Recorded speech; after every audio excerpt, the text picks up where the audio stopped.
안녕하세요. 김태성의 머니머니입니다. 저는 아나운서 최다원이고요. 김태성 대표님 모셨습니다. 안녕하세요. 네, 안녕하세요. 네, 최근 홈플러스 부도 사태가 단순히 장사가 잘 안 돼서가 아니라 채권 문제가 원인이라는 분석도 있었는데요. 어떻게 생각하시나요? 홈플러스는 지금 운영자금 확보를 위해서 이제 다양한 금융수단을 활용을 해왔는데 대략적으로 뭐 1,000억에서 7,000억 원 규모의 단기에 해당하는 채권들을 반복적으로 계속 사용을 하면서 자금으로 활용을 했고요. 네. 만기가 짧다 보니까 뭐 금방금방 사실은 만기가 돌아오는 거죠. 그래서 그걸 막기가 이제 점점 어려워졌던 것 같고. 네.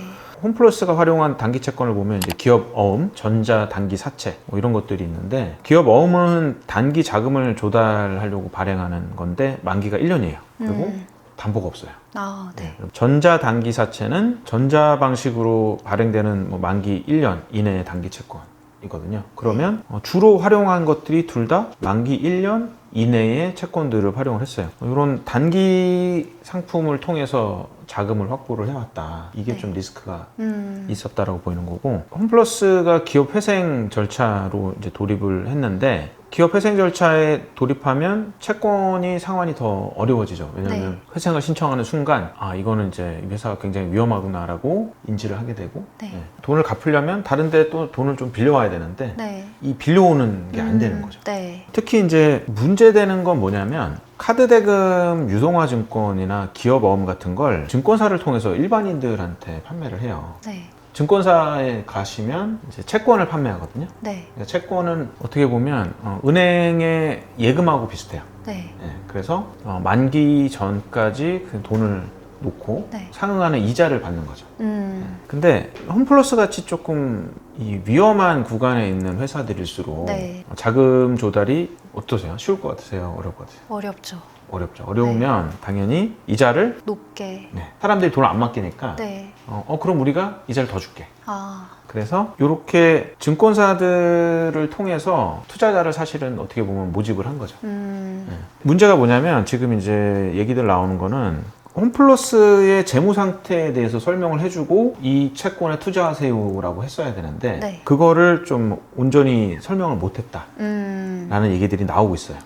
결국에는 홈플러스의 자금 조달 전략 자체가 단기 채무에 너무 과도하게 의존을 하고 있었기 때문에 재무 건전성에 굉장히 좋지 않은 영향을 미쳤다. 그리고 굉장히 이게 이슈가 돼서 나가는 건 뭐냐면 채권에 투자한 투자자들이 손실을 볼 수 있다.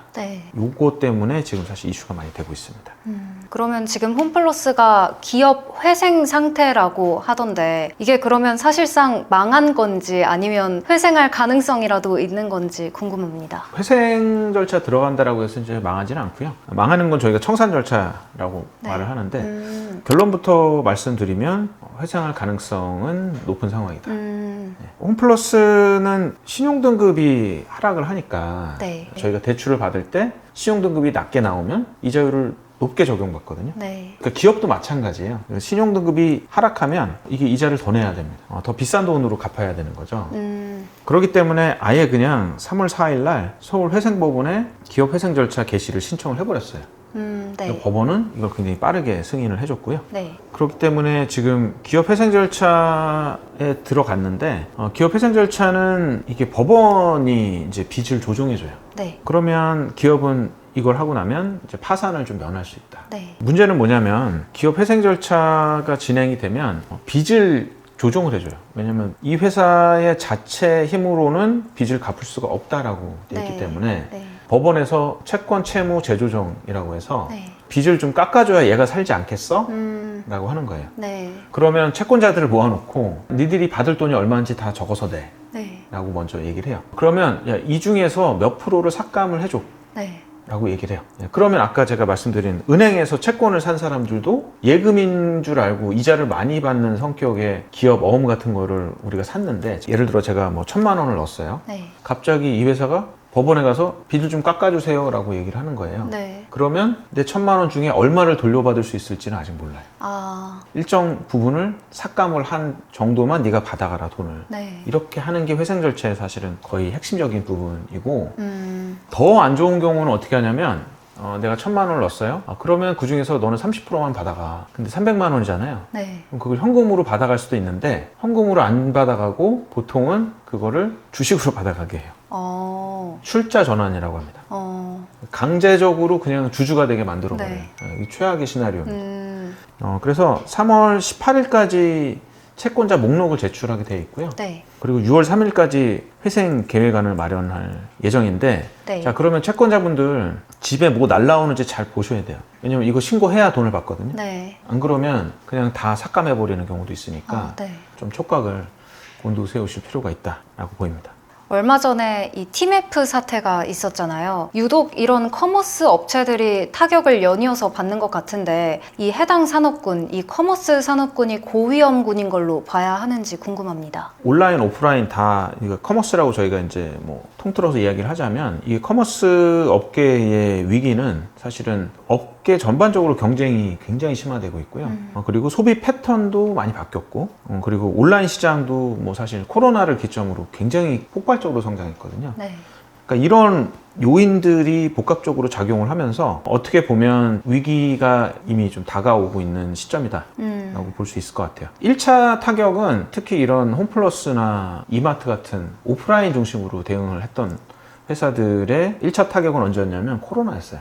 뭐 매장에 가지 않으니까. 네. 그러면서 이제 온라인 시장이 정말 폭발적으로 성장을 했던 것이고 2차 타격은 알리, 테무 이런 중국 쇼핑몰들이 이제 국내에 진출하면서 지금은 굉장히 좀 리스크가 높아진 상황이라고 좀 판단이 돼요. 그러면 이런 커머스 산업군에 투자를 하려면 주의해야 할 점들이 좀 있을까요? 사실 뭐 투자자분들 커머스 산업에 지금 크게 관심이 없는 상황이기도 하고 네. 저도 개인적으로 굳이 종목 많은데 커머스에 투자를 해야 되냐라는 생각은 하고 있어요. 그래서 굳이 커머스에 투자를 잘 생각해 보시고요. 해야겠다라고 하시면 리스크를 좀 짚으셔야 됩니다. 연이어 터지는 그 사안들에 있어서 가장 핵심은 뭐냐면 재무 건전성이에요. 네. 이렇게 기업의 부채 비율, 그다음에 현금 흐름 같은 재무 지표들을 좀 면밀히 분석하시고 특히 나는 주식 투자 안 하니까 상관없어 라고 생각하실 수도 있는데 은행의 채권 투자들 문자로 자꾸 날라오거든요. 예금인데 이자율 높은 예금처럼 생각하시는 경향들이 있는데 하이 리스크 하이 리턴이에요. 그러니까 이자율을 네. 높게 받으면 리스크는 높은 건데 네. 다만 그걸 좀 본인들이 재무제표를 좀 받아 보셔서 분석을 하시거나 네. 아니면 뭐 증권사 직원들한테 분석한 결과를 달라고 하세요. 본인들이 수수료 받고 증권회사도 파는 건데 그 정도는 당연히 해야 되는 게 아니겠나 라는 생각이 들고 우리가 맨날 시키는 거잖아요. 네. 본인이 내가 마켓컬리 쓰는지 쿠팡을 쓰는지 어딜 쓰는지 이거 본인이 가장 잘 알잖아요. 네. 요즘 내가 어딜 부쩍 많이 쓴다라고 하면 그 회사가 되게 경쟁력이 있는 거죠. 그 다음에 디지털 전환 능력이라고 하는데 온라인 시장에 대해서 얼마나 대응 역량을 갖추고 있냐, 그다음에 시장 지배력을 파악하는 것도 중요하죠. 그러면 상장사 컨설팅을 해주시는 입장에서 커머스 기업을 경영하는 경영인들에게 어떤 걸 조심하라고 하시고 싶은지. 일단은 커머스 기업 경영자분들은 지금 계속 보면 이게 결국 재무적 리스크가 문제가 되면서 이제 일련의 사태들이 벌어지거든요. 네. 과도한 부채, 그다음에 단기 해당하는 부채들을 네. 조금 관리를 잘 하셔야 된다. 이게 첫 번째고 무리한 투자 같은 것들은 좀 지양하셔라. 네. 그래서 일단 재무적인 리스크 관리에 좀 집중을 하셔야 되고요. 네. 제가 재무적 리스크를 관리해야 된다라고 하는 이야기에는 업황이 안 좋을 때에 대한 대비도 되어 있어야 되거든요. 네. 그러니까 부채 비율을 낮게 가져가거나 무리한 투자를 안 하면서 이렇게 부채의 적정 수준을 관리한다는 거는 사실은 이제 굳은 날을 좀 대비해서 간다는 의미예요. 네. 그래서 커머스 시장이 워낙 지금 경쟁이 좀 치열하기 때문에 이 부분에 있어서는 조금 보수적으로 자금들을 좀 운용을 하실 필요가 있다. 기업들이 흑자도산하는 경우도 굉장히 많거든요. 네. 돈을 버는데 망해요. 부도라고 하는 거는 만기가 돌아오는 부채들을 제때제때 못 갚으면 부도가 나거든요. 네. 문제가 뭐냐면 부도가 났다는 소문이 퍼지면 이제 물건을 안 주죠. 네. 기업들이 현금으로 물건을 사지 않거든요. 네. 다 외상으로 사요. 그리고 외상으로 사서 공급할 때도 돈을 바로 받냐. 기업 간의 거래를 하면 네. 그 돈을 받는 기간도 조금 이제 길어지거든요. 그래서 바로 받거나 뭐 이렇게 하는 게 아니니까 자금 관리를 굉장히 하셔야 됩니다. 특히 커머스 쪽은 그렇고요. 네. 그럼에도 불구하고 투자를 조금 하셔야 될 부분들은 차별화된 고객 서비스 같은 거를 위해서는 소비 트렌드가 어떻게 바뀌는지를 조금 면밀하게 분석을 하실 필요가 있어요. 그래서 마케팅 역량도 좀 강화를 하셔야 되고, 유튜브가 뜨면서 유통 채널과 마케팅 채널의 변화가 엄청나게 빠르게 이루어지고 있거든요. 네. 어떻게 보면 작은 기업들이 더 빠르게 잘 대응하는 경우가 많아요. 그런 변화를 좀 잘 캐치하시면 좋다. 그러면 대표님께서는 지금의 이 홈플러스 사태가 국내 경제와 또 국내 증시에 어떤 영향을 미칠 거라고 생각하시나요? 일단 채권 시장에 영향을 굉장히 많이 미칠 거예요. 채권 쪼개 팔기가 조금 쉽지 않아질 가능성이 있습니다. 네. 그러니까 채권을 예를 들어 뭐 100억이 필요하다? 100억을 증권사가 가져와서 그걸 다 쪼개거든요.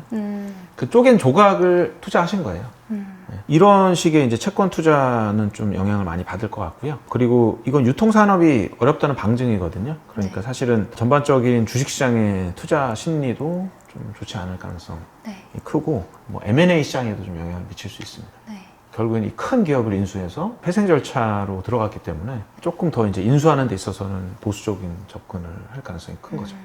그리고 이제 반사이익을 좀 기대할 수 있는 부분도 있는데, 주요 경쟁사가 지금 회생 절차로 들어가 있으니까 이마트, 롯데쇼핑, GS 리테일, BGF 리테일 같은 회사들이 반사이익을 얻을 가능성도 좀 있어요. 근데 결국엔 회생될 가능성이 높기 때문에 반사이익 가능성은 좀 제한적으로 보셔야 될 필요가 있다 라고 생각합니다. MBK라는 사모펀드가 자주 거론되고 있는데, 이 홈플러스와 MBK는 어떤 관계이자 또 어떤 구조로 이루어진 건가요? MBK 파트너스라고 하는 데는 2015년도에 홈플러스를 인수를 하고요. 네.